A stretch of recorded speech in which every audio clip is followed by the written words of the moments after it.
അപ്പൊ ഇന്ന് നമ്മൾ വന്നിരിക്കുന്നത് MG റോഡിലുള്ള ചായ് ക്ലബിലോട്ടാണ് ഇന്നത്തെ നമ്മുടെ ചലഞ്ചുമായിട്ട് വന്നിരിക്കുന്നത്.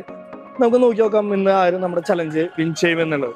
ബ്രോ, ഇതൊരു ചലഞ്ച് വീഡിയോ ആണ്. നമുക്ക് 30 സെക്കൻഡ് കൊണ്ട് ഒരു പരിപ്പട കഴിക്കണം. അതാണ് ഇന്നത്തെ നമ്മുടെ ചലഞ്ച് വരുന്നത്. ചലഞ്ച് അക്സെപ്റ്റ് ചെയ്യാൻ തയ്യാറില്ല? ഓക്കെ, അപ്പൊ ടൈം സ്റ്റാർട്ട് ചെയ്യാൻ പോണേ. റെഡി? കഴിച്ചോളൂ. അതുപോലെ ഈ വീഡിയോ കണ്ടുകൊണ്ടിരിക്കുന്ന എല്ലാവരും ഈ ചാനൽ സബ്സ്ക്രൈബ് ചെയ്യുക. പെട്ടെന്ന് 10 സെക്കൻഡ് ആയിട്ട് ബാക്കി 20 സെക്കൻഡ് കൂടിയും 15 സെക്കൻഡ്, 20 സെക്കൻഡ്, ലാസ്റ്റ് 10 സെക്കൻഡ് കൂടിയും നോക്കി ട്രൈ ചെയ്യ്. 30 സെക്കൻഡ്, ഒരു 5 സെക്കൻഡ് കൂടി അഡീഷണൽ തരാം. 35 സെക്കൻഡ് ആയിരിക്കാണ് ടൈം. ബ്രോ, അപ്പൊ നമ്മുടെ ഈ ചലഞ്ച് നമ്മൾ ഫെയിൽ ആയിരിക്കാണ്. എന്ത് തോന്നി? 30 സെക്കൻഡ് കൊണ്ട് ടഫാണോ ഒരു പരിപാടാ? ഓക്കെ. എന്തായാലും ഈ ചലഞ്ചിൽ പങ്കെടുത്തതിന് വളരെയധികം നന്ദി. അതുപോലെ ഈ വീഡിയോ കണ്ടുകൊണ്ടിരിക്കുന്ന എല്ലാവരും ഈ ചാനൽ ഒന്ന് സബ്സ്ക്രൈബ് ചെയ്യാം. ബ്രോയും ഈ ചാനൽ ഒന്ന് സബ്സ്ക്രൈബ് ചെയ്യാം. Thank you.